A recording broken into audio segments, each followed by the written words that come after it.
உலக நாட்குறிப்பு இலக்கியத்தின் தந்தை என அழைக்கப்படுபவர் சாமுவேல் பெப்பிசு. மணிமேகலை காப்பியத்தை எழுதியவர் யார் அப்படின்னா மதுரை கூலவாணிகனார் சீத்தலை சாத்தனார்.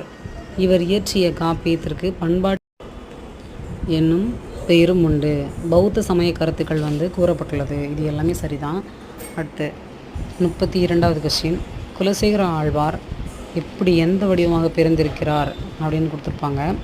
திருமாலின் கௌதமணியின் அம்சமாக பிறந்தவர். திருமங்கை ஆழ்வார் திருமாலின் வில்லின் அம்சமாக பிறந்தவர். பெரிய ஆழ்வார் திருமாலின் கருட அம்சமாக பிறந்தவர். திருமழிசை ஆழ்வார் திருமாலின் சக்கர அம்சமாக பிறந்தவர்.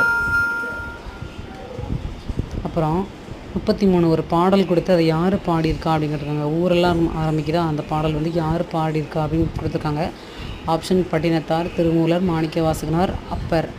யார் பாடியிருக்கா அப்படின்னா ஊரெல்லாம் அப்படின்னு ஸ்டார்ட் ஆகக்கூடிய அந்த பாடம் ஊரெல்லாம் கூடி பொழிக்க அழுதிட்டு பூரணை நீக்கி பிணமென்று இந்த பாடலை பாடியவர் என திருமூலர். பட்டணத்தை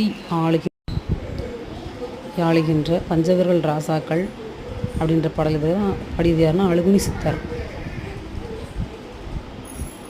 அதுக்கடுத்து பாருங்கள் 35வது கொஸ்டின், உடைய கோவணம் உண்டு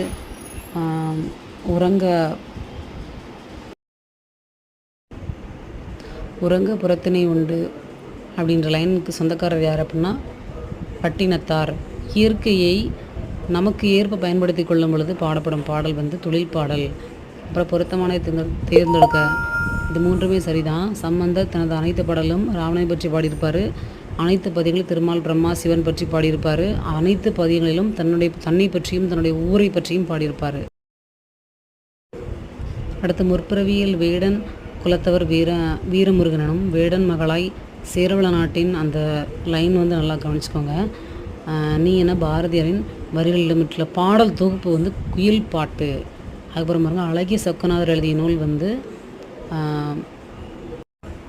பத சாகித்யங்கள். அப்புறம் காவடி